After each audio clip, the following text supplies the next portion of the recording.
listen. There's audio. Don't worry. I may have forgotten to loop the sound for the soundtrack, but there is audio. It's okay. This is fine. We are here. We are here on day one. Whomst listen? Yeah. How can I listen if there's no audio? Listen. Tell me there's audio. Okay, tell me. Just tell me. I'm pretty sure there is though, so we should be fine.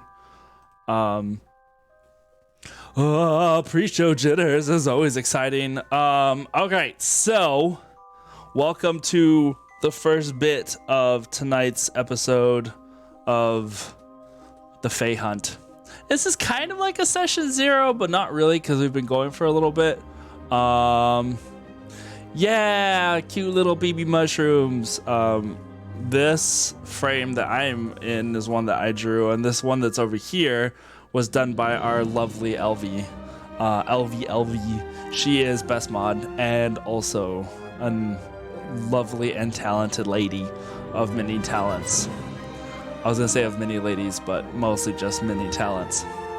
All hail Mama Elvie. All hail Mama Elvie. All hail. Anyway, yes. Lovely to see everyone here tonight. Thank you for hanging out. This is going to be a very interesting thing because I'm going to try out some new stuff. Thank you. I'm going to try out some new stuff. What I have in mind, let me calm this down just a little bit. What I have in mind is this first section is going to be something that I had wanted to place in our Discord under the FaeHunt scenes, but then decided that it would be more fun to read them to you guys, I guess, is what basically I was going to do. But then because that way I'm not just reading it to you, there will be parts where we will like pause, and then you guys, I'm gonna use the voting tool, the poll tool, and you guys can figure out where certain cinematic elements of this reading is going to go. And then once this little scene is done, then we're gonna go into introducing the other characters that are going to be in this. We're going to ruin your life. Poll tool. Listen, I did say that, didn't I? Choose your own bedtime adventure. Turn to page 23. That's basically where I was kind of going with this. Granted, the idea struck me this afternoon. So we're going to see how well this turns out, you know, because I thought it might be fun whenever we do these little like story bits to where we can kind of like choose certain bit more, like choose Aaron's own self-flagellation. I do not know what that means. Turn to page 34. Well, I'm making brownies, so I'll verify. All right, Gilliel, that's fine. That's fine. All right, so I think, you know, without dilly-dallying, let's go ahead and get this going. He probably did not make enough with the class. Dreamy, you're one to talk about making something and not sharing it with everybody. Miss thing of posting all of our food pictures. Granted, your birthday cake was for yourself, so obviously make it amazing. But, you know, just throwing that out there that maybe you didn't share it with the rest of us, as freaking good as it looked. I'm trying to think if there's any other announcements. Once we are done with tonight, and all the characters have been revealed in all of their glory, we are going to be switching for a little bit. The story will continue on our Discord. Put up the thingy there. So that, you know, oh, is it social? I always forget which one we did the, yeah, without the S, because I don't know why. in our Discord, we have a section there under Game of Santos that has a few little text adventures. And thank you for the merch. One day we'll finally get it right. One day, probably not, though, to be honest. Probably not. That's why you are the best mod. This is true. But we will be switching our adventure to continue on in text-based chat, or in text-based adventure format, I guess was what I was trying to say, for the next week.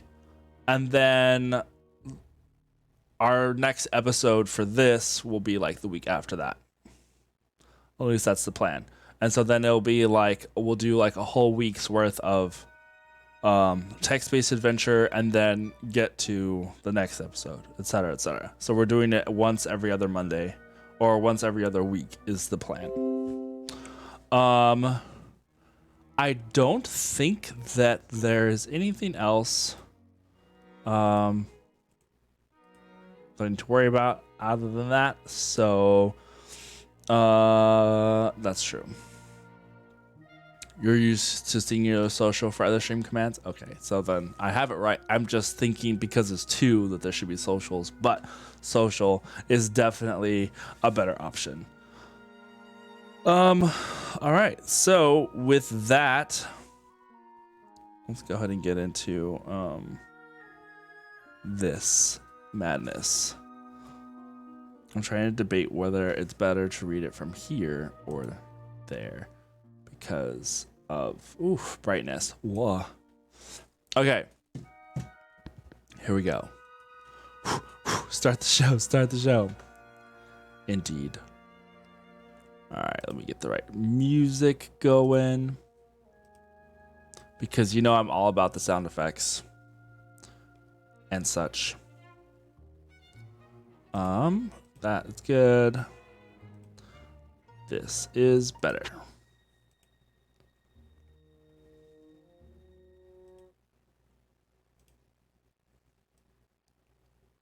Yeah.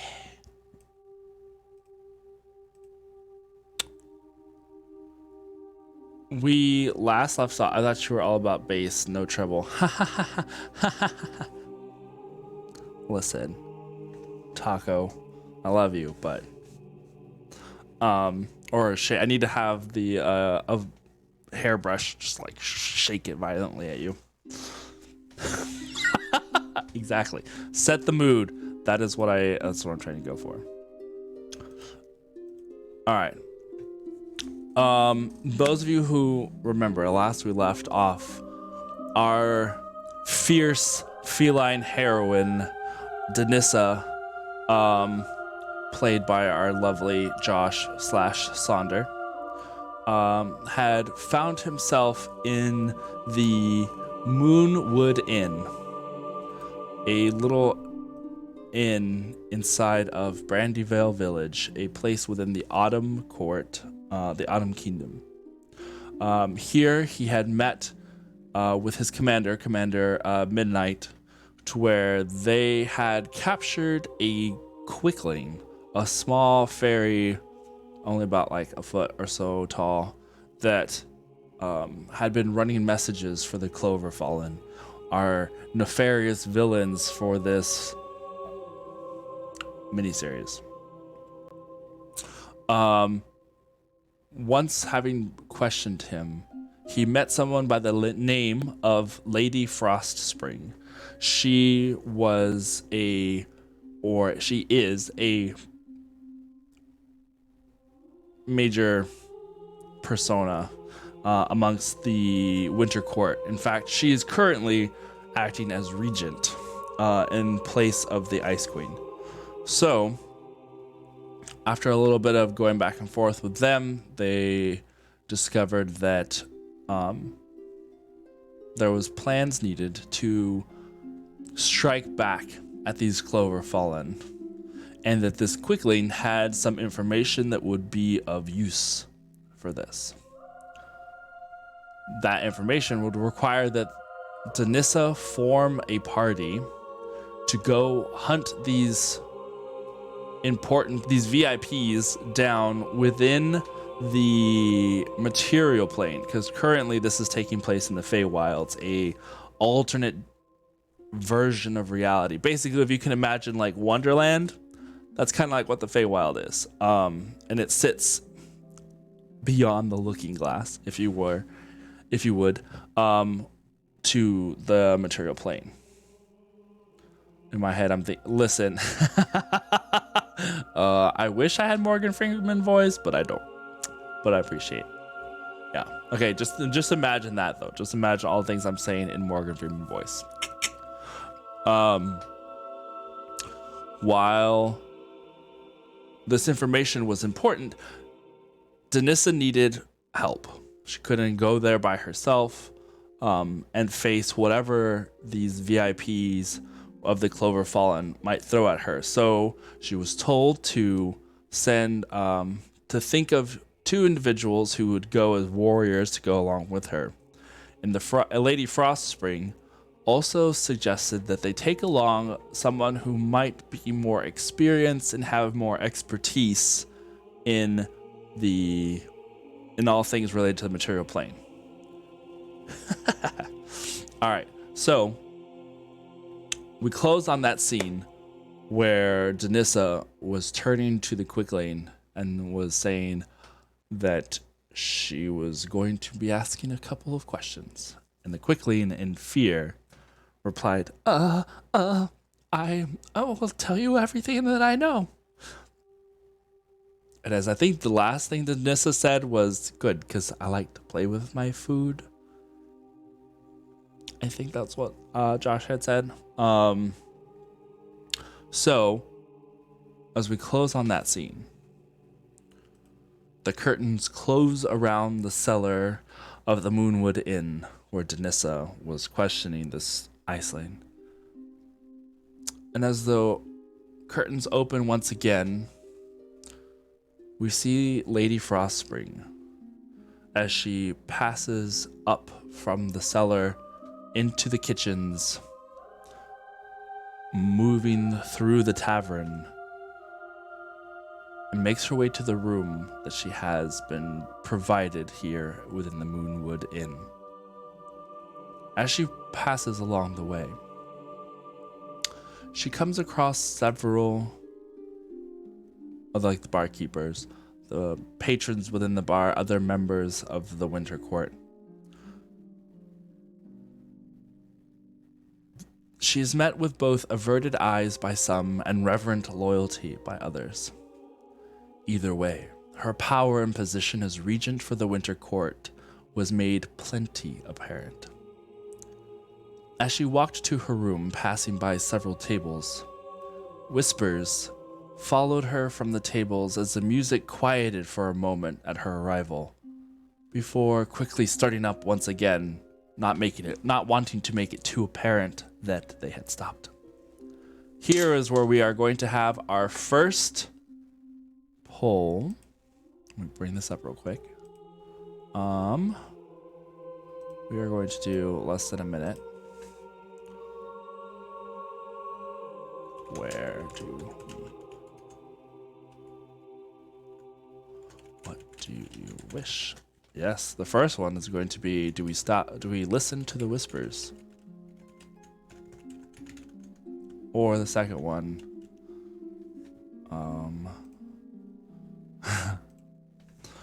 move on and ignore the puny. And ignore them. And ignore. Alright, so there we go. Start poll. So now, you guys get to decide via using your bits, using your currency that you have, what this next little scene will be. We can either kind of listen to some of the whispers as she passes by, or we can have Lady Frostspring just continue on through. What is a Hobson's choice? I'm unfamiliar with that term.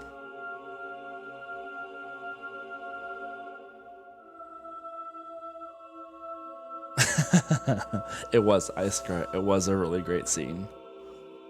I had wanted Josh Josh to be here to do some of this stuff with me, but he unfortunately was not able to be here at the moment. Hopefully he'll be there in a minute. Let's see what the results are.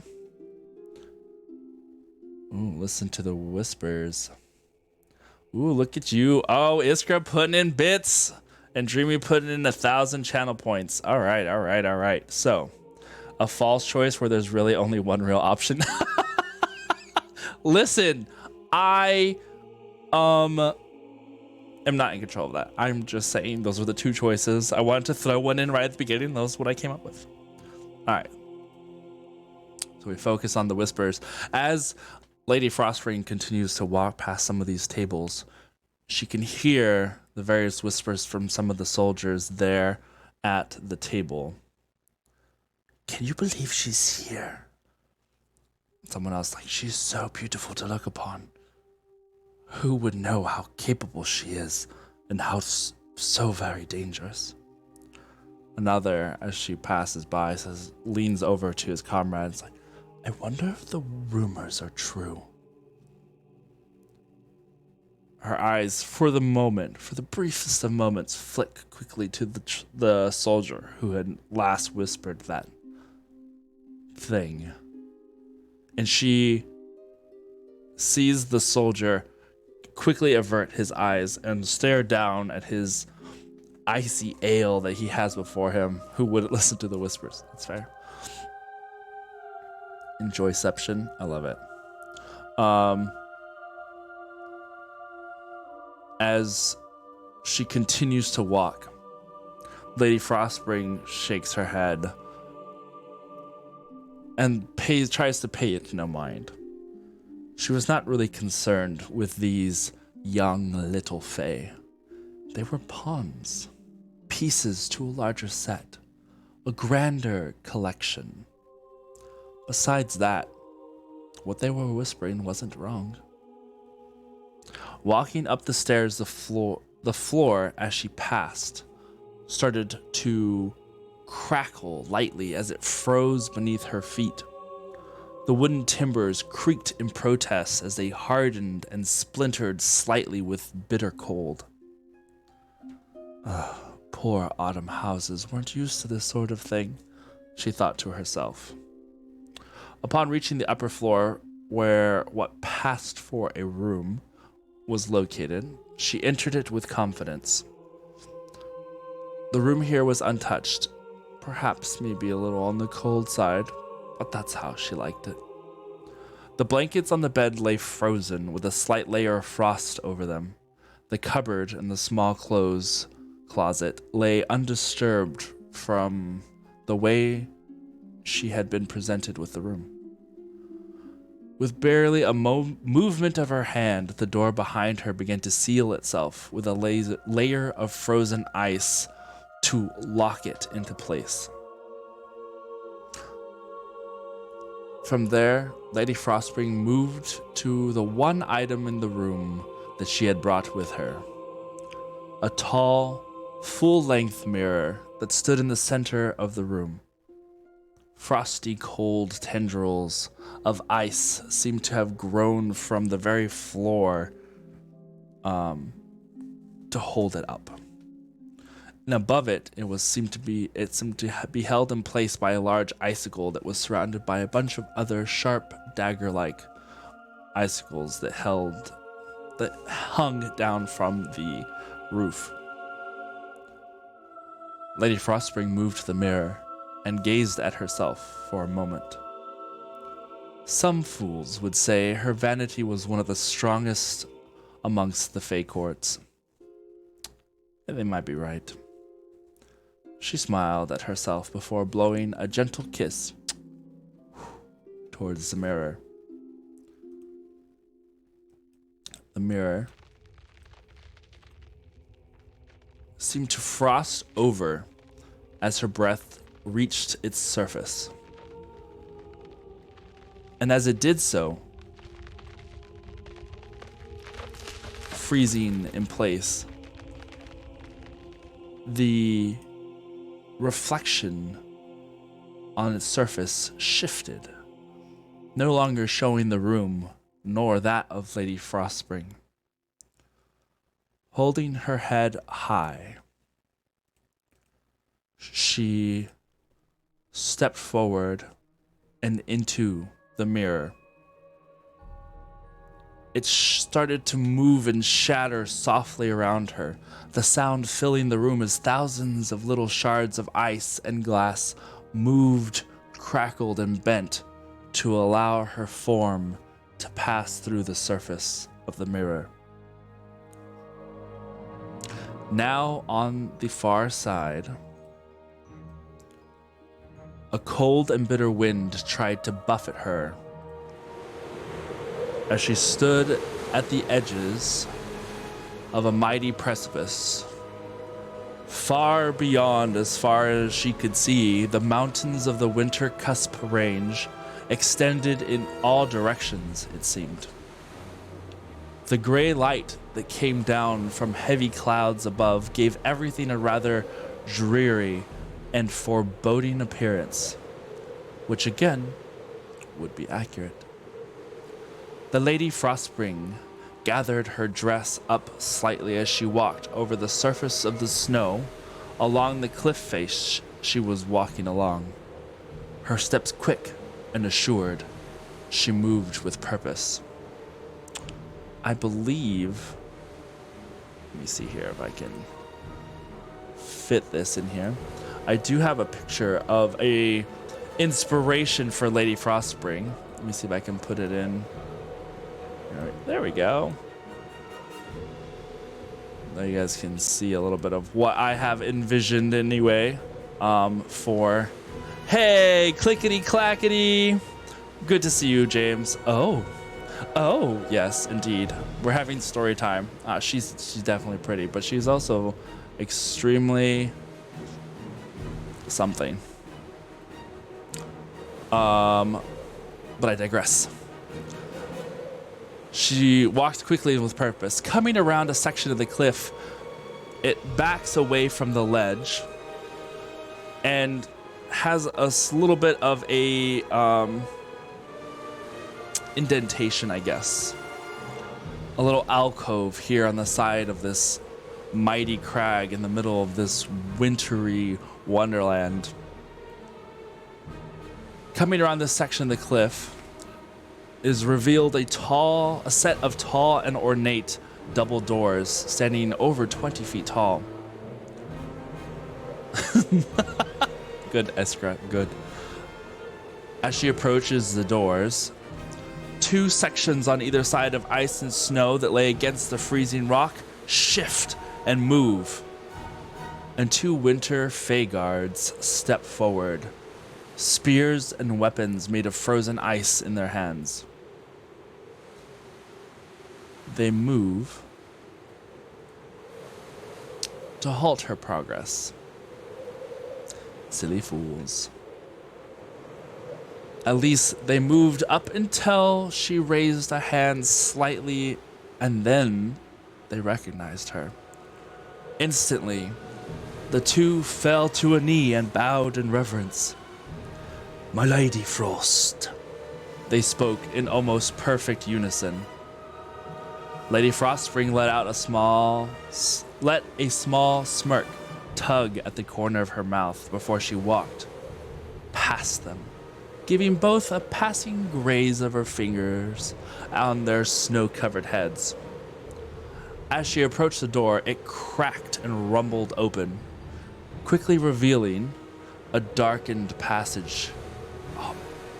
hallway, beyond. This was the Hoarfrost Acropolis, her home, and for the moment, the seat of what remained of the Winter Throne. At least, until Driftthaw could be wrested away from that vile Cloverfallen. Now that we are indoors, let's change this tone a little bit.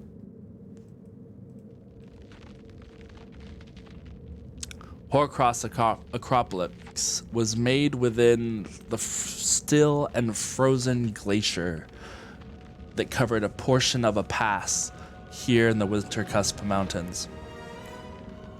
Her eye twitched slightly as she moved through these darkened halls. A few of the winter fae moved about the echoing halls and chambers, and most, seeing her, either backed away, started to whisper amongst themselves, or bowed in her direction as they moved on with their business. Lady Frostspring's goal, however, was deeper in the frozen halls. Further down, where the magic lights that kept the darkness at bay were further and further apart.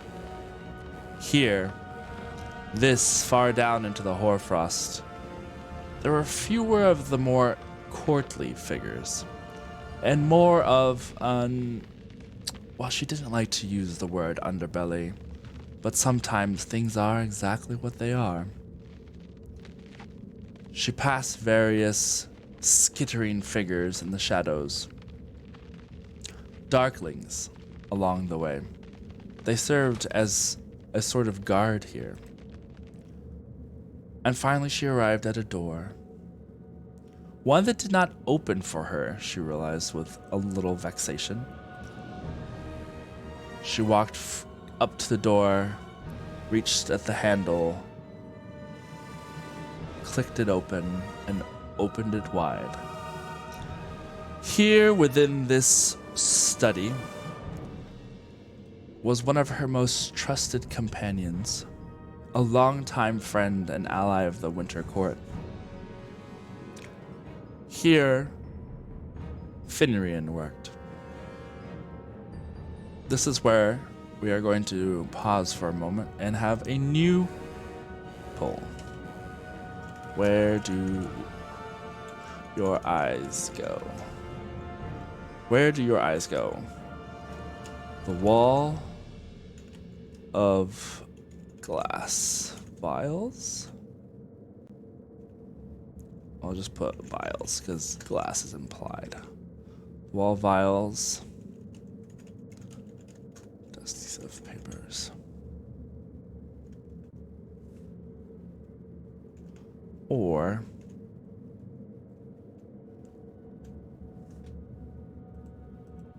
three. Ignore all and focus on. Focus on Fenrir. Alright, there we go. New poll up. Where do your eyes go? Once again in a game, but I will lurk. One of these days I'll have to actually sit and watch for more than 4 seconds. I would be appreciated, James. I'm always glad to have you here though. Even if it is just in lurking. Frost Lady, look at you two fools. You don't even have name tags. You've got no chance. Also true. Definitely true. Let's see what we got. Where's your eyes going? Focus on Fenrir, the desk of papers. Ooh. Interesting choices so far. Interesting choices. Almost done. You got a few more seconds. Ooh. We have it pulled up in the middle. Focus on Fenrir. Oh, is this where we're going? Or just focus on Fenrir? All right. Focus on Fenrir it is. Focus on Fenrir. All right. Let me switch this once again. There we go. As Lady Frostspring moves forward, there is one individual with his back turned to her. Hearing someone enter the room, he turns. A short Fey man. He stands about 4.5 feet tall, blue and green of skin, with large pointed ears, a little bit of hair that's tied back in a braid, and what almost appears to be twigs growing from his head with little frost-covered leaves that now hang in like almost as if they were like earrings hanging from these branches. He turns to her. Lady Frostspring, it's so good to see you here. I was not expecting to have such elaborate company. Lady Frostspring already knew what she might find here. And the energy level was indeed a little higher than she cared for. He came quickly to her, various papers and a jar of what looked like wings in his hand. I just finished the most exciting thing. You would not believe what I was able to study when I found... And she raises a finger. Shh. Fenrir, I have a task for you. Of course. I would... He's like, almost very literally takes the jar and throws it over his shoulder where it crashes somewhere behind him. The papers go fluttering over to the desk, spreading out wide, covering with more loose leaves that already scatter about the surface of this table. She nods at him. I have something I wish you to do. We have found a way to get back at the Clover Fallen. Something that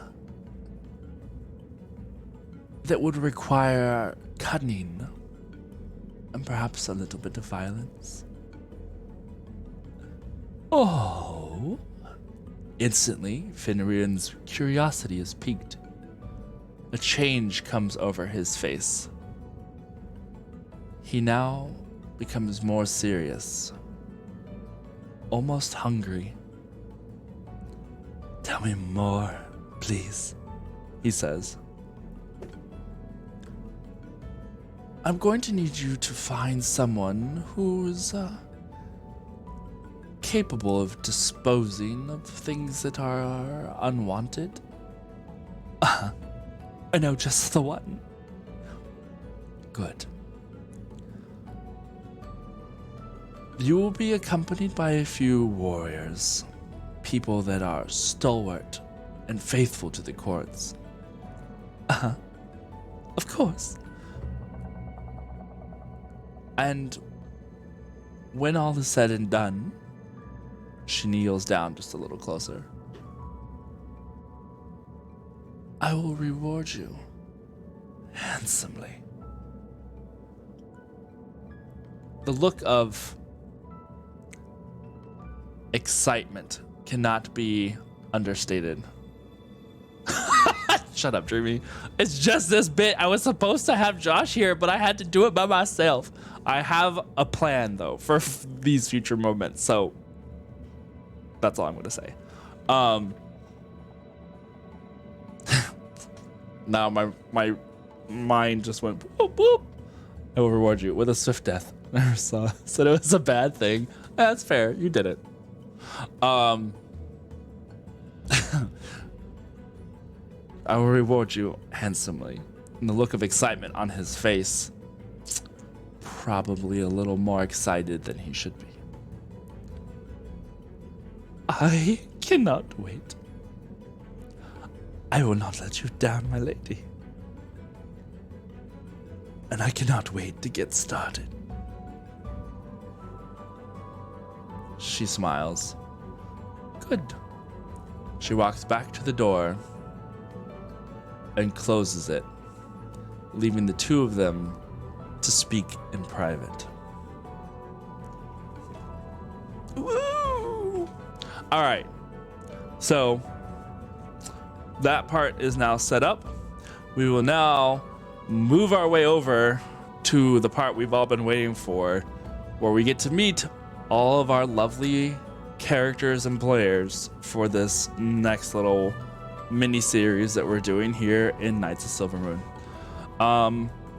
Let us take a quick little break. That way you guys can grab any more music.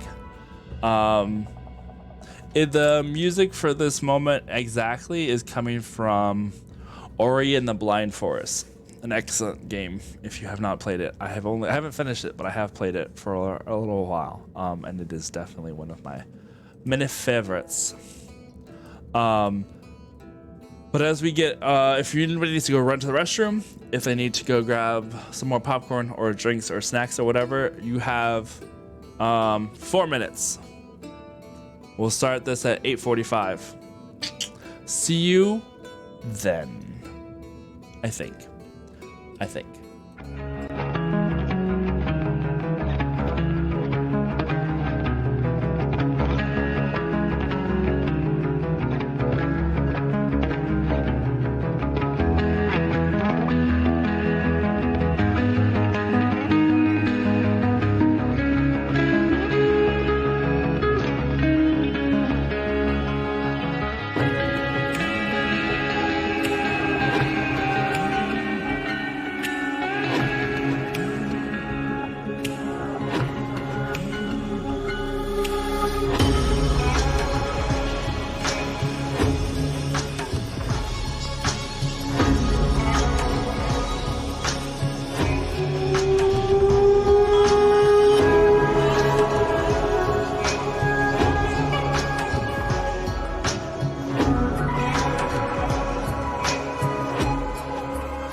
boy.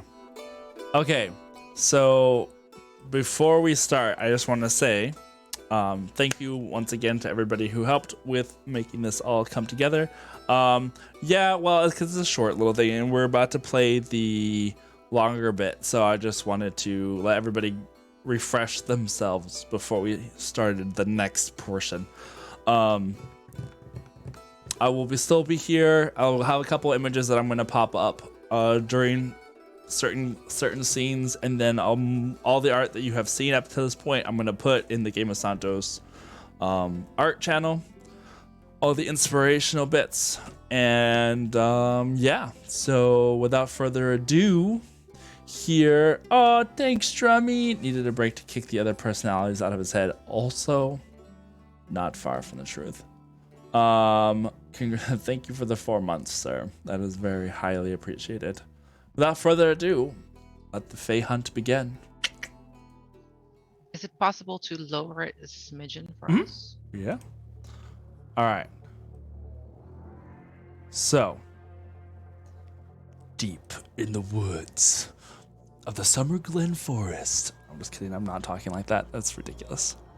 And hot. Just so you know, what you are seeing now is not an accident. I actually did this on purpose. I am not showing the characters until their scenes come up, just so that it doesn't, we have a little bit of mystery coming up. But welcome to the FaeHunt, as I'm sure I have already. Future me has already said, "Yay, future me!" But we do start in the woods, in the jungles of the Summer Kingdom. The heat that you two feel is extreme. Currently, we have... Oh, no, let's do some mosquitoes. Ooh, a little buzzing of mosquitoes that fly by. That's fun. You've been hunting now for some time. Your prey has eluded you for the time being, even though you've managed to get a couple of good hits in. Leary, we are going to start with you.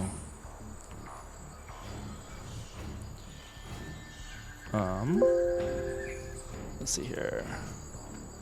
There we go. Yay, Leary! Leary, if you would like to describe your character as she prowls through the forest right now. She is on the young side of elves, probably just over 100. Her hair looks like it is made of sunlight. Even her skin reflects sunlight. It's just barely working its way through the dense trees. Her armor looks like it's moving between sunlight and shadow, as if she were a part of that, the tree and the light filtering through. So it kind of just has this like otherworldly fae magic about it. Yep. And at her side is a purple heart longbow. Ooh, I love it. I love it. You've been chasing your quarry now, tracking it through the woods, tracking the occasional little droplets of this purplish liquid that it has been dropping from its last wounds. Make a perception check for me as you crouch down in these bushes, as you think you see movement on the other side of this glen. Ooh.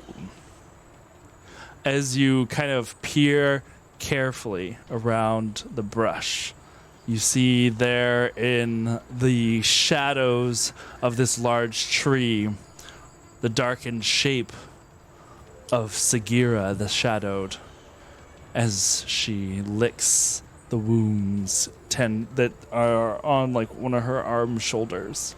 Kind of just licks it carefully. Her ears perch up as she kind of listens, and then goes back to licking her wound. I would like to be up in one of the trees if possible. Sure. Go ahead and make a do just 2 rolls for me there. Stealth, see as you climb, and then a acrobatics or athletics, whichever you choose. Stealth is... Oh, math is hard. Especially at big numbers. 25. 25? Ooh. Okay. And what was the okay, other one? okay. Acrobatics? Yeah. Acrobatics is an 11. Oh, well, Sagira did not notice you as you pull yourself up into the branches and try to get a higher vantage point onto your prey here.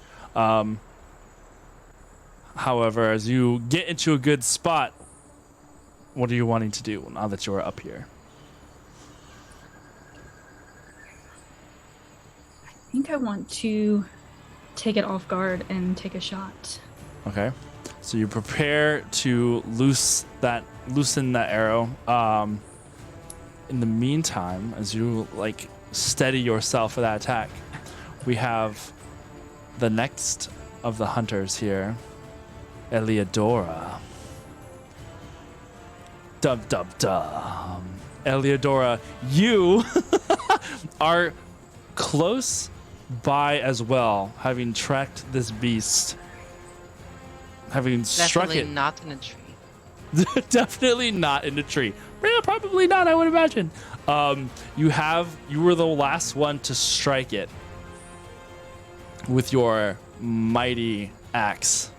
And now, having seen it disappear and chasing it down into the woods, you've been tracking it as well.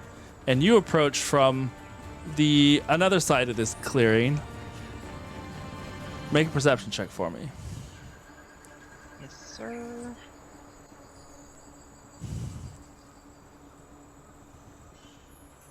That is a 14.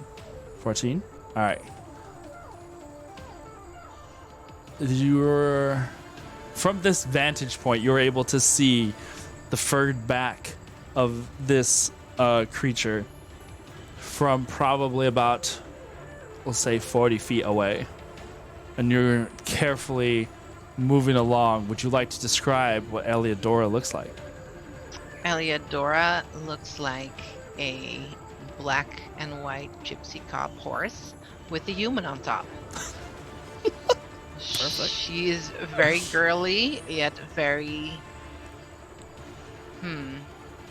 kind of not quite strict looking, but kind of on the serious side. Yeah. She's got black and white hair that match the rest of her horse body, centaur body. No. And with a little hint of pink in it because she likes pink. She likes the frilly stuff. Yeah. I mean, yeah. Who says that you can't wield an axe and wear pink and have pink Right. in your repertoire at the same time? Right. Pink And is not strength. wear a boob bikini armor. And not wear boob bikini armor. You wear whatever you want. Yeah. Or nothing. I mean, you have a horse body, so you Maybe later. you can do what you want. I guess. I don't know. All right. So, as you catch sight of your prey, we have already rolled in the initiative order. You are the one to go first. So, what would you like to do? Let me go ahead and move this back. I So- would like to use can my see. longbow this time and not spook it as much as I did last time I hit it with my axe and it ran. All right, let's see here. So we have you moving in over here Bum, bum, on bum, this side. bum. And we're going to have Leary, you are going to be up in a tree You flanking it? at this angle over here. So let me go ahead and put on this the battle cam for you guys. All right, so now that we are in in this. You were going to use your bow, you said? Yes. All right. Go ahead and make that attack roll. Yes, sir.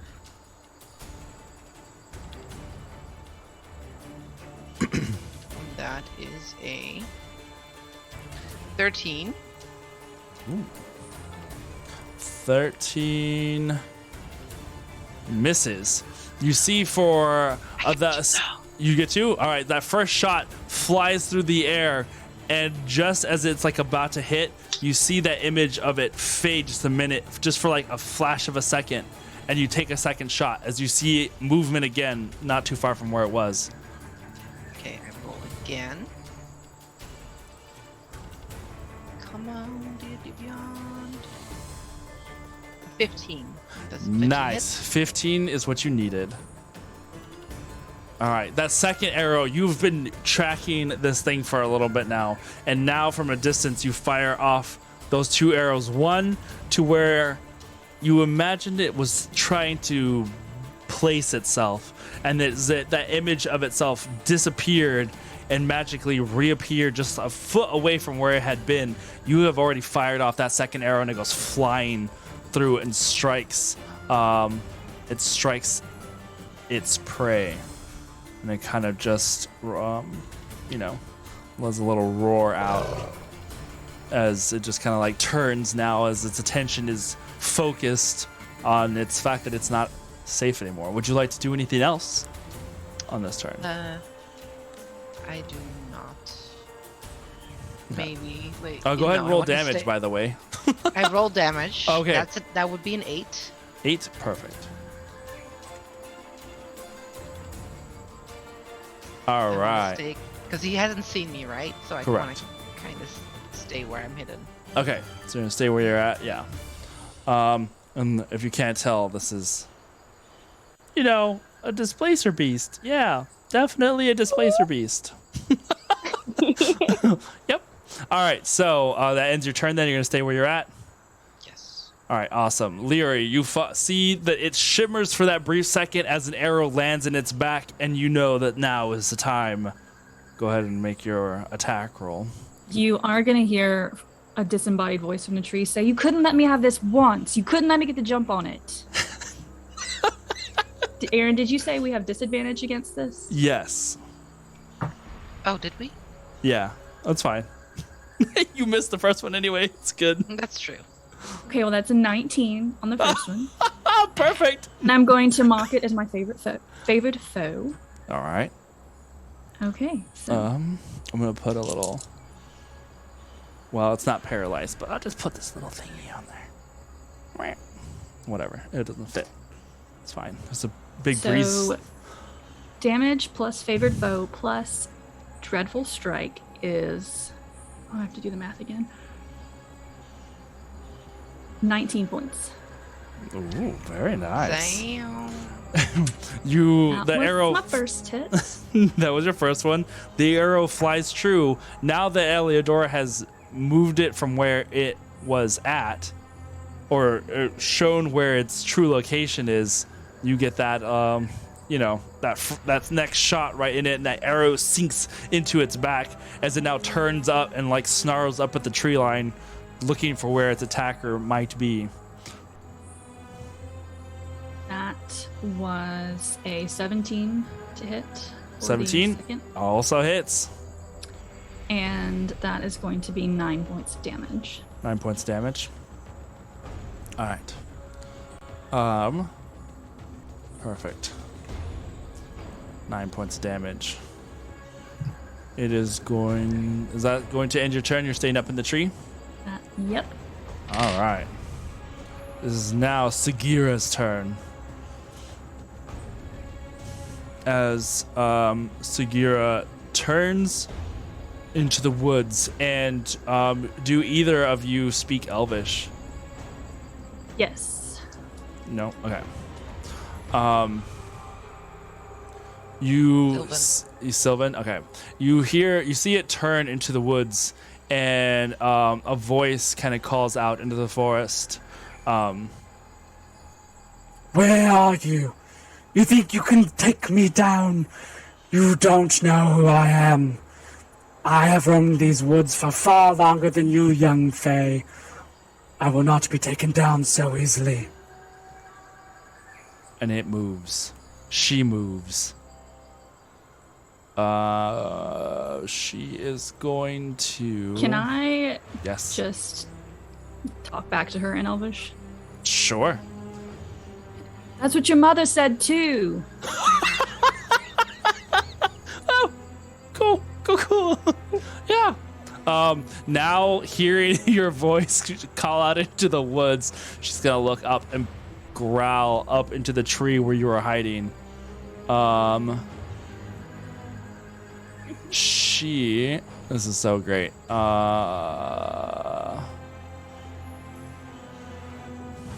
Okay. She is actually going to, let's see where she's at. She kind of snarls, and you see for a large feline, it almost appears as if she smiles. As then her body becomes like this smoky mass of tendrils as these large blackened tentacles kind of move off from her back as she now stands on all fours again, kind of holding one paw slightly up higher as she's kind of wounded. She makes a leap in your direction and bamfs to where she is now up into the tree next to you. We'll see if she stays there because she is wounded, so she has disadvantage on this. Ooh, no! Not really. She's going to struggle.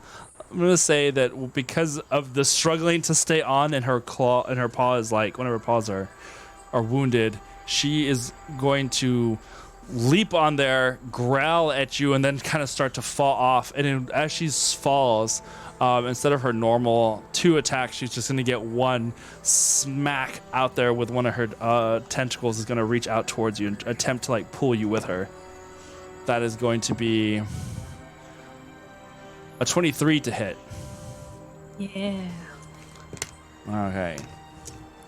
This is going to... this might sting a little. Just a little bit. But not a lot because I rolled really badly. 8. That's 8 bludgeoning damage. And I need you to make a Constitution saving throw for me.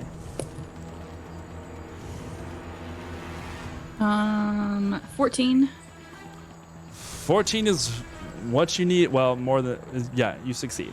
So you can feel as this tentacle like smacks you. And I need to make a concentration check too for favorite foe. Okay. As you take this like smacking across, we'll say like across your shoulder as it tries to wrap it around your arm, you can feel like there are these little barbs that at the end of this tentacle.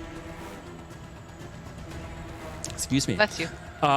That there is like this warmth that starts to spread across your body, and you could tell that maybe it had tried to like inject you with a little something, but it wasn't going to be enough. And you shrug off the effects of this poison as she falls to the ground. Oof, and does not land well. She lands with a thud onto her side. It just starts like immediately to get up and look up at you angrily. Eliodora, it is now your turn. How far away from me are they?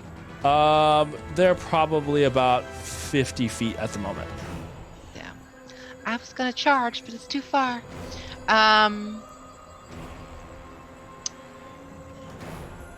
I want to, hit twice my longbow from this feat because I got a long range on that. Sure, go for it.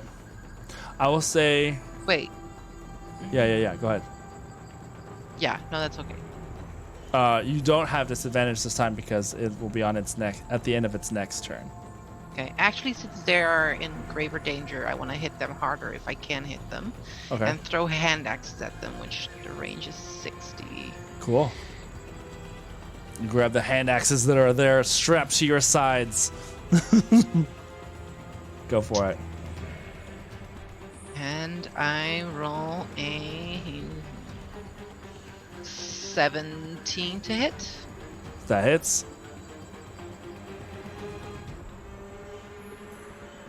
which will be 8 damage for the first one. All right. That is good. Good. 8 damage. Okay, and then The axe flies across the clearing and strikes it, and as Sagira is trying to stand up, and she lets out this like pained roar. Go for it. Do your next attack. I yell, "No, you don't hurt her." And then I move 40 feet closer as I hurl my next hand axe. Okay. So I'll put you right up there. She's no longer up in the tree. She is now on the ground. Charging forward. And that's 21 to hit and a 7 damage. Ooh. Heck yeah. She turns, she snarls at you, and then there's like, as she roars, you can see already that there is blood pooling out of her mouth. So now that I'm in range, as my bonus action, Yeah. I would like to charge. Heck yeah. All right. And then So the music gets all intense. Yes. Go for it. As you're like getting closer and you can see this, you fling your 2 axes one after the other, and she just roars at you in pain. Go ahead and so what is your charge ability? my charge, if I move at least 30 feet straight towards the target and then hit it with a melee weapon attack, which I did, on the same turn, you can immediately make a hooves attack as a bonus action.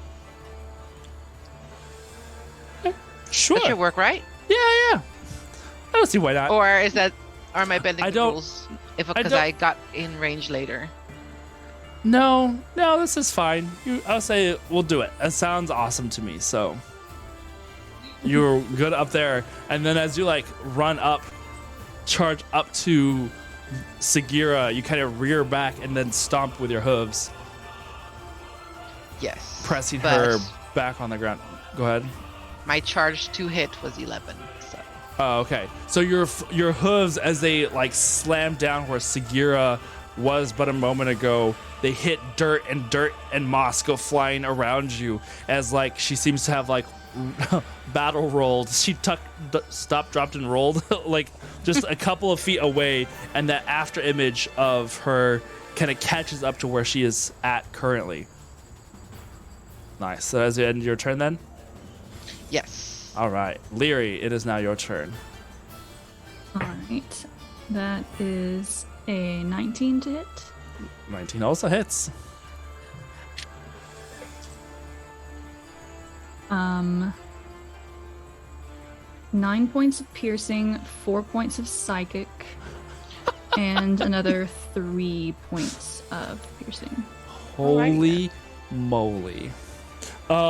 So how would you like to get your query? How would you like to do this? I want to shoot her right between the eyes, and She rolls. as it's sinking in, one of the last things she sees, I want to use my face step ability to Ooh. teleport down 30 feet. And because I'm a summer Eladrin, as I land, I deal 2 points of fire damage. So I just want to land on top of her as it sinks in, and just it kind of like burns a little bit around. Ooh. Amazing. Amazing. As you land on, as you fire off that last arrow, and she kind of wasn't even paying attention because she almost got Just as some of the stomped by- tentacles, because I know Displacer Beast for pelts is very valuable for Right. Of in course. cloak making and things. This is true. So as you fire off this arrow and land on the ground with this like face step of like almost burning, falling fire, just like comes out from around you, burning a little circle around where you are at. You can see that Sagira, the Shadowed, is now no longer moving and is there on the ground between the two of you. Nice. Nice. Is exactly what I say. Nice. Well done. You had to finish her, but you did amazing. Oh, thank you. Thank you for the herbs and the charge, and you wouldn't have let her get me. That's right. That's right. That's right. That's right, baby. That's right. I got you. So the moment is done. You have felled Sagira, and her reign of terror has ended. Your task was to bring back some semblance of proof that you had bested her back to the closest little town, to collect your reward. What would you like to do? I mean, we could take the head as the reward and take the pelt for ourselves, sell it, in the capital where it's got more value. It's because someone wants a cloak. Someone will pay top coin. This is fair. All right. Eleodora, would you like to do the honors of removing her head? Gladly. She pulls the giant axe out. Pose. Here we go. Amazing. As you spend the next few moments removing what you need, you are taking a moment to kind of check over your belongings, kind of heal to some of the minor wounds that you have taken. Between the two of you, give me a perception check.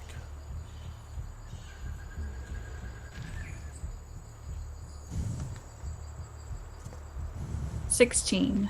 16. And 15. All right.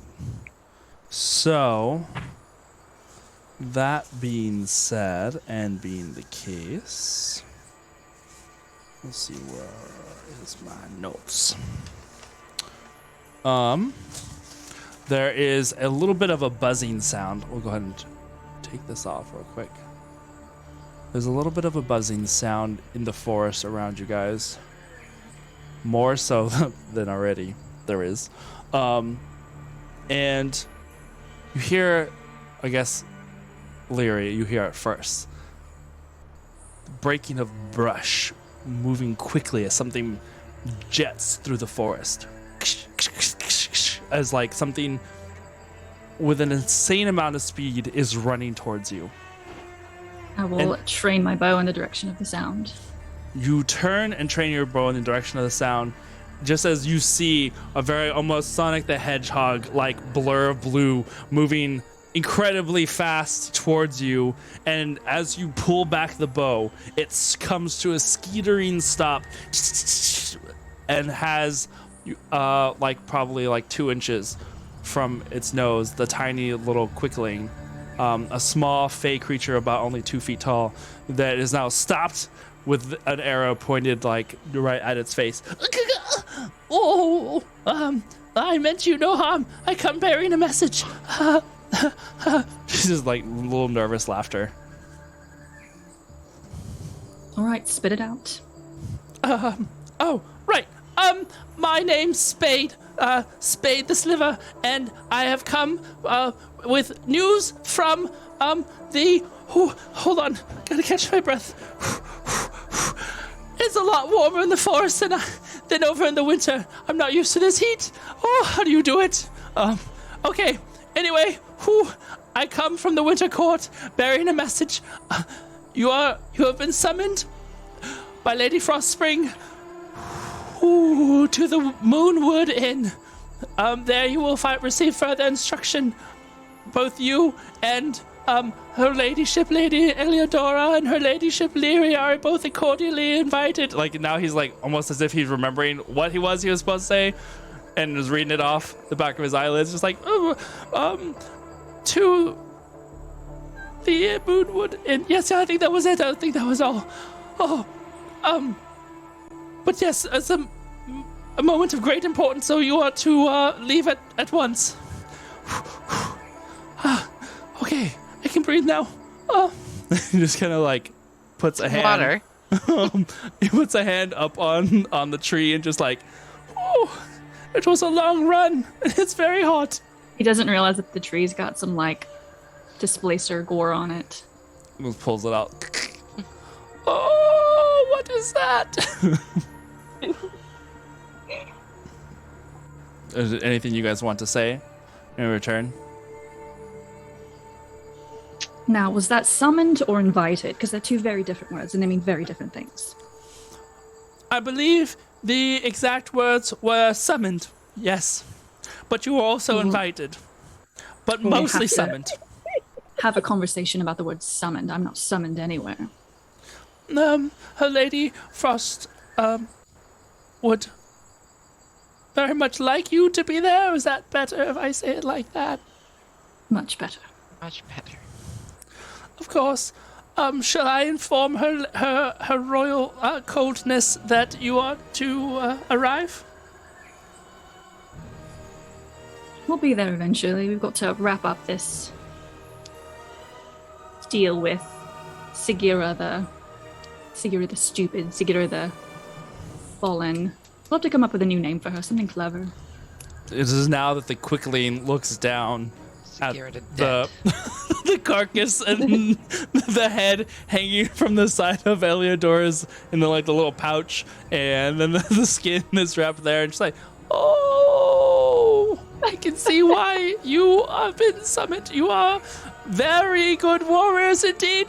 I'm sure that whatever her ladyship requires of you will be met with success for the courts. Okay, I'm going to go now, so, goodbye!" And phew, he takes off. Very, almost Speedy Gonzales little, trail. What was it? Beep Beep from Looney Tunes. Roadrunner? The Roadrunner. Just Roadrunner. pew, takes off. There's just, the little smoky afterbridge that trails behind him. Well, that was unusual. A calling by Lady That was Frostspring. unusual.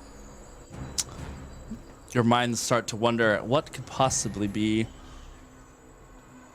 needed for such a high-ranking member of the Winter Court to be calling you particularly leery. Whatever it could be must be interesting.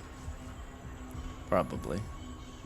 You've had experiences with the winter folk before, but this couldn't be related to that.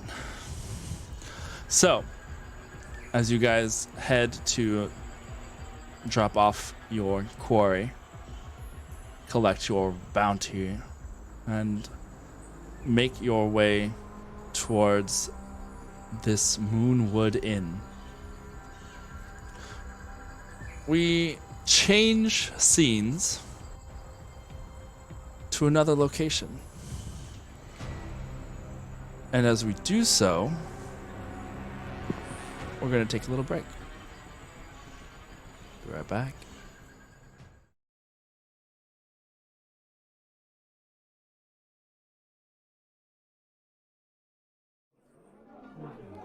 All right. Now that we are back, we focus in on a group of people that seem to be enjoying themselves here. Ooh. There we go. It's like, why is there no music? They are enjoying themselves at a nice, somewhat nice dinner party, I guess you could say. Here in this private estate. The various fae that surround and make up this little dinner party are some of the higher fae, the more nobles, if you will, of some of the courts. With recent, and I use the term loosely, with the recent setback of the summer and winter courts, there has been a movement to try and bolster the troops. And so some of the rich have gathered to kind of speak to each other and try and encourage each other to fight back against the Clover Fallen. And this is a place where you would, of course, find yourself here in the middle of. If I can, Nana, would you... Oh, no, that's Denissa. Well, hello, Denissa. Surprise! Nana, there you are. Go ahead. We see a nice little picture of you there. But go ahead and describe Nana as she is here hanging out amongst, hobnobbing, if you will, amongst these people. Okay, hello. Nana is a Filborg sorcerer. She's of the older generation. And she dresses in a way that leaves a lot to the imagination. That doesn't leave anything to the imagination. You know, she's had some husbands and they've all died in very strange and unexpected ways, but she's just looking for love. And if they have a lot of money, then that's good too. That makes sense. Yeah. It is here, as you are enjoying some of the finest of intoxicants, we'll say, that you receive a little tap on the shoulder. And as you turn your attention, you see a tall and handsome summer Eladrin elf that stands and bows before you. It's like, my lady, I could not help but notice you are here alone. Surely, a beauty such as yourself would not be found without an escort in such a beautiful place as such as this. Oh, aren't you a sweet talker? I am alone. I'm a very recent widow. My poor husband, yes. Oh, no. He was so bad with spatial awareness. He barely saw the cliff, and it's too painful to talk about, truly. My lady, I am so sorry. Allow me to give you another libation here for your sorrows and your loss. And he presents you a cup. I accept my probably 20th glass of wine. Thank you, love. It helps. It truly helps. But I think your company might help me more, if I'm honest. I would be more than honored to accompany you. Would you like to perhaps stroll around the garden? Let's. And as he reaches an arm out for you to hook your arm into, you hear another voice. This one pops into your ear. Nana! Nana! Are you there? Your eyes for a moment kind of your eyes kind of pop for a second and you're just like, oh. You can reply to this message. What? Nana! Nana! I have something I must talk to you about. You can reply to this message. This is important. You do not understand. I turn back to my beautiful escort. I'm so sorry, love. Look, I've got to run off to the powder room. You know, of course. I will be here on the terrace awaiting you to return. Oh, that sounds lovely. All right, I want to walk over to the powder room and very fucking... What do you want? He was tall. As you say that, you instinctively turn around and the invisibility drops around a 4'5" Fey man of slightly greenish skin. He has the top, instead of for hair, he's got some hair that he has pulled back into a braid that kind of goes down his head, but he also looks like he wears a crown that kind of comes out of his head, and it looks like little twigs and sticks that have leaves that are attached to them. And now that his invisibility has dropped, you can see he is dressed in what looks like traveling clothes. Tourists, whenever they go to like the tourist dad with fanny pack and shorts and the weird. So this is like Feywild version of that. So it's like he's trying to dress like he's going like hardcore adventuring, like hiking. He's got a backpack that's like probably 3 sizes too big for him. He's got all sorts of things hanging from his belt that make just a little bit of clanking and moving noises. He's got boots that look brand new, never seen dirt in their lives. And he's just like, listen, he looks up at you. We have an important job to do. I didn't want to have to come here right now because I know you were in the middle of cut him off. I cut him up, I grab his little face, and I turn it in the direction of the person I was just talking to. Finn, he was royalty. He was part of the court. I'm busy. Did he tell you that? No, but he's tall. That doesn't mean anything. Did he say he was a prince at least? No, but look, don't backchat me. What do you want?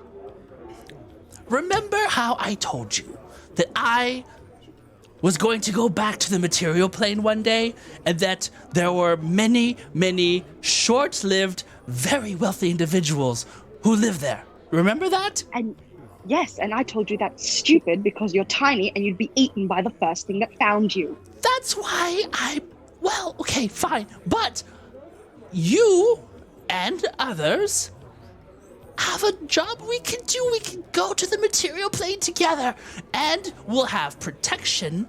And with my expertise, we will find you, I don't know, 50 more rich husbands if that's what you want. I want to hold his little face, still looking at him like deep in the eyes. You promise? Would Can you guarantee it? Fenrir, your longest companion and friend on the Feywilds, ever lie to you? I'm going to give him a little bit of a squeeze. He's getting a face squeeze like that meme of the person grabbing the rat. And I'm going to let him go. Fine. Thank you. Where are we going? What are we doing? Okay, Lead the so way. there might be a little business that needs to be attended to while we get to the material plane, but in the process, this could be good for both of us. We get to do what we'd love to do best and have a good time, but we get to hunt some enemies of the Fey Court, which will ingratiate us with the courts. That would be good for you and me, I think. Is it just you and I? No. There's like 3 other people that are going with us. I'm going as the intelligence. You can go as my assistant. Just this once. I know that you are quite more than capable of doing and taking care of things for yourself, but I know my way around the material plane and I need bigger people to go with me. I raise my eyebrows a little bit when he says intelligence. But then I scull what I'm drinking down the hatch, 20th glass, we're good. All right, lead the way. Let's go. I have to come with you anyway, because otherwise you'll get, I don't know, crushed or eaten by a horse or something. Horses do not eat people. I don't think. I don't remember. They're very, very large, though. But I don't think material plane horses eat people. Well, Pretty let's sure. go find out then. One way to know. Right. Well, I'm not supposed to be here, so, could you... No, it's fine. I can do this myself. And he, like, squints really hard to where it looks like he's about to poop himself. And it's just you almost see, like, a vein pop in his head. And he transforms himself using Mask of Many Faces to disguise into a gown that's, like, slightly generic store brand off version of what you're wearing. Like, it's almost the exact same thing, but not. And he now has, like, the same color skin, but it looks like he's got like almost drag queen makeup on. And, No! and he just he now has this pose where he's just very obviously sticking his chest out as much as possible. All right, let's go. And he like sticks his hand up to hold on to yours No! for you to lead him out. I think I've had enough wine that I'm just like, yeah, fuck it, let's go. My very ugly daughter. I should not have taken a drink at that exact moment. That was so badly done. That's all right. I'll learn. Probably not. So he like shakes his like really horribly looking, almost fake wig off on his head, and then like walks with you out. Good day, good day, good day. As he passes by people. Have fun. Whenever I'm hitting you in the back of the head every time you talk to anyone. You are getting slapped upside the head. What? And he just keeps walking with you. The handsome elder Eladrin man walks over to you. It's like, my lady, Far out.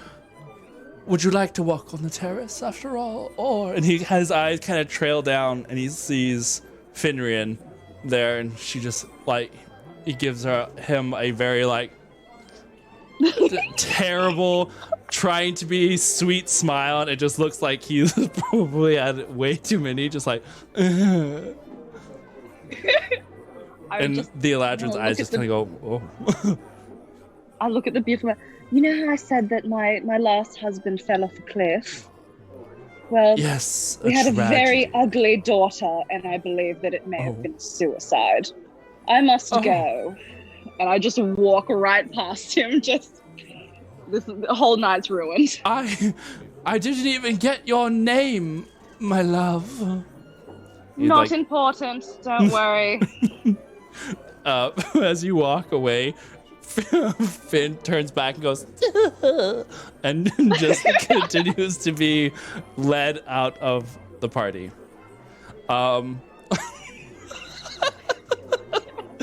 Oh my god. Right. Excellent. That was amazing. That was great. So, as you have now started to travel, we are going to fast forward. Oof, I had to like bring it down a bit. Okay. Let's see here. What do we got? All right. So you guys both travel. Let me turn off the murmuring.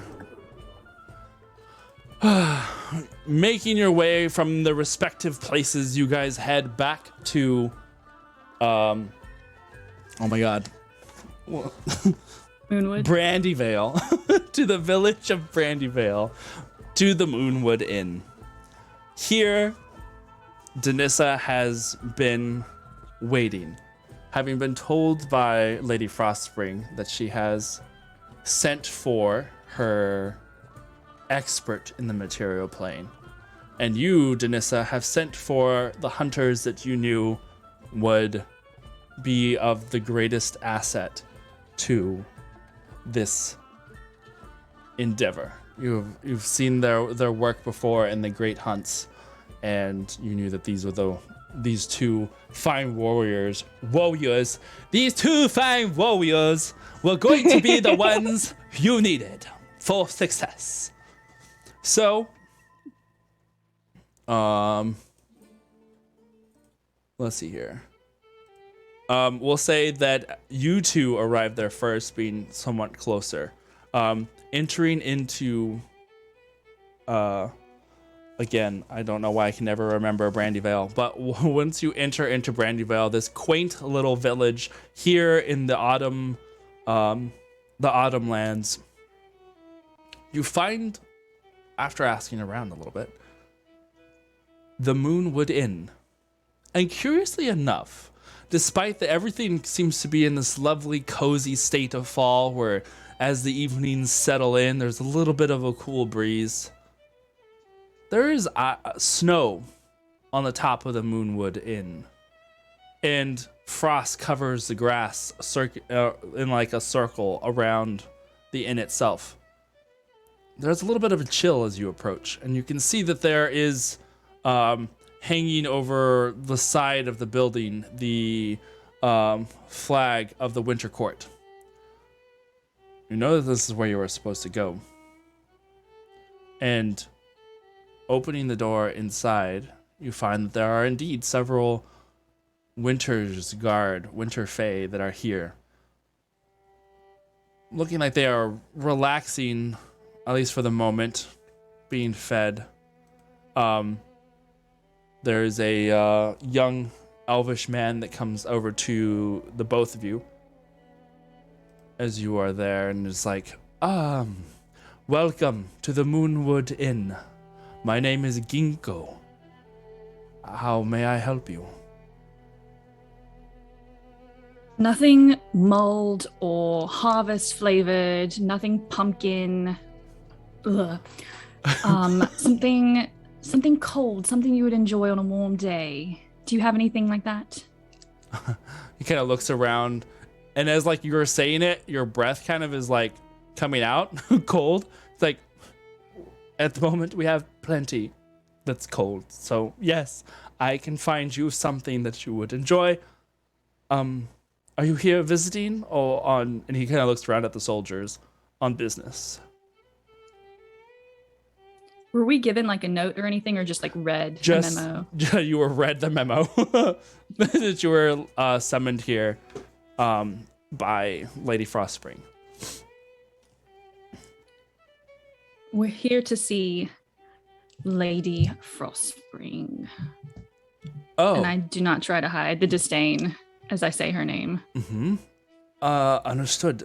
Unfortunately, Lady Frostspring is not here at the moment, but she does have the one who is in charge, I'm assuming, is the one you are going to be speaking with, and I will go and fetch her immediately. If you would like to take a seat over by the fires, the warmest, if that's what you want, or the cold section, and he points to Can you accommodate my friend here?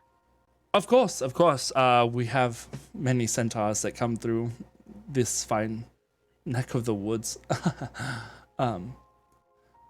Please, I'll bring over the appropriate seating implements. Thanks. And a pumpkin ale, please. Pumpkin ale, of course. It kind of winks at you, and then goes back to the bar, and you can see that there are these little brownies that are kind of like going back and forth from kitchen to tables, taking things one thing at a time, but still taking things rather quickly without spilling. And there are 3 brownies that from the back pull out this, like, it's almost like those director chairs, the like cloth director chair, but it's like long so that you kind of are able to lay on it without, like, while resting your legs, so it's not, uncomfortable, but you are still at a seated position at the table. So it's nice. Just you don't have to like lay on the floor. You have a nice, comfy, almost velvety, cushiony thing for you to. What I deserve. Yeah. Yes. Oh yes. It's probably a couple of minutes after your beverages have been brought to you. You can see that there are a couple of the Winter Soldiers that kind of look over at you, Leary, seeing your very summery attire, and not that there's any necessarily bad blood, but there's just a little bit of like amusement, I guess, in seeing you here amongst all of the cold. I'll just give them a wink and start like sharpening some of the arrow tips as we wait. All right.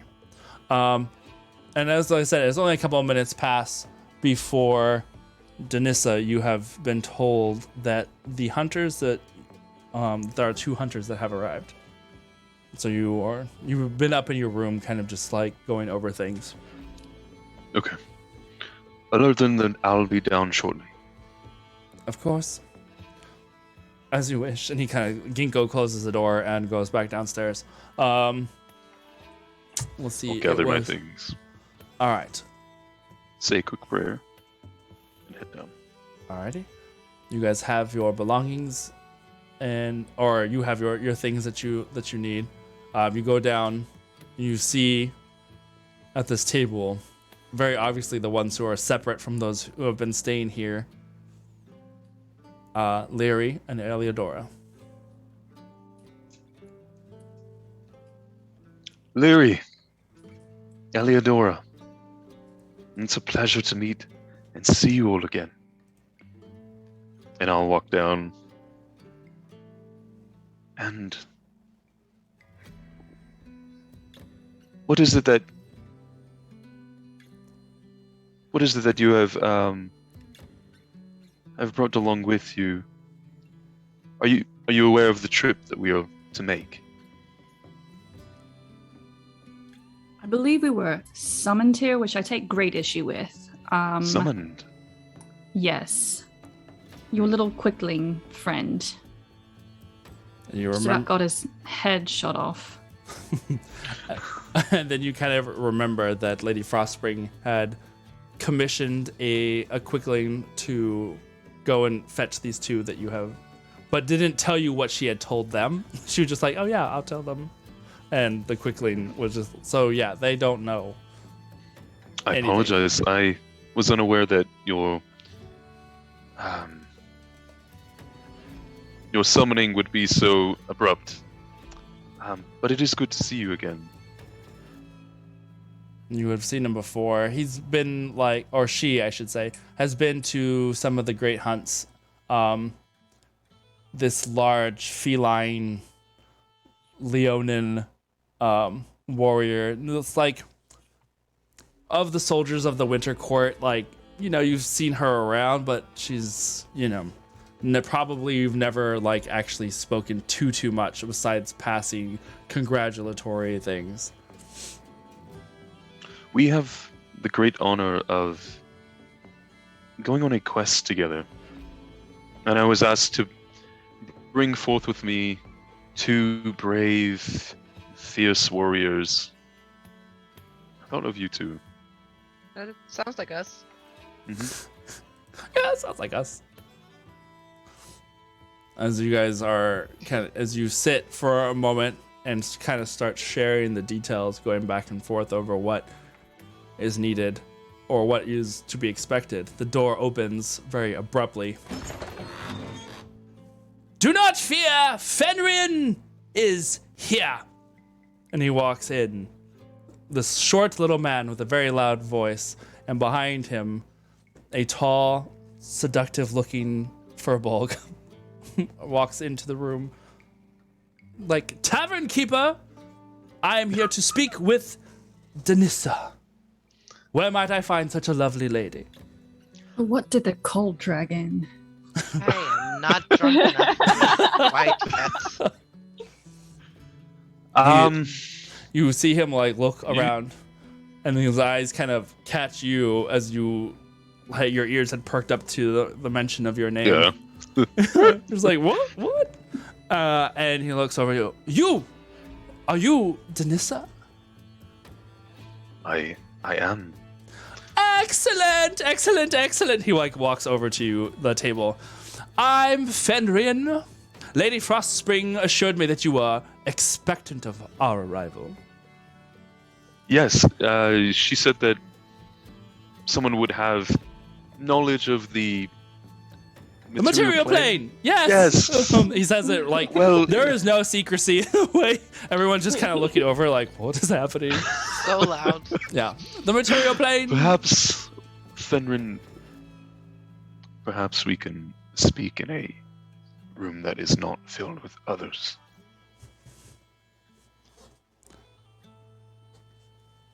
Perhaps you are fine. right. It's fine. This is my friend and associate and partner, Nana. Nana? Nana. These are our saviors. Oh, I look around at everyone at the table. Great. A petting zoo.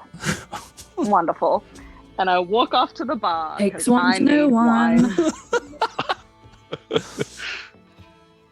She's rather I'm feisty going when she isn't slightly intoxicated. Right. However, I imagine they're She called. is an devil when it comes to finding information and seeking out espionages. Well, Lady combined Frostspring. combined with your prowess. And he looks over, he like starts walking around the table, looking at each and every one of you, just like studying you all. He's like, you, up to Leary, with a bow, I can see you now, fighting from a distance. It will be marvelous. And you, and he looks over at Eleodora, you are a sight to behold, my dear. I can see you running and charging into battle, screaming with that axe of yours. Oh, the enemy has no chance. And you, very feline ferocity and finesse at its very best. Oh, the Clover Fallen won't know what to hit them. Nope. And neither will the Material Plane. So, we have much to discuss, things to plan, and generals to kill.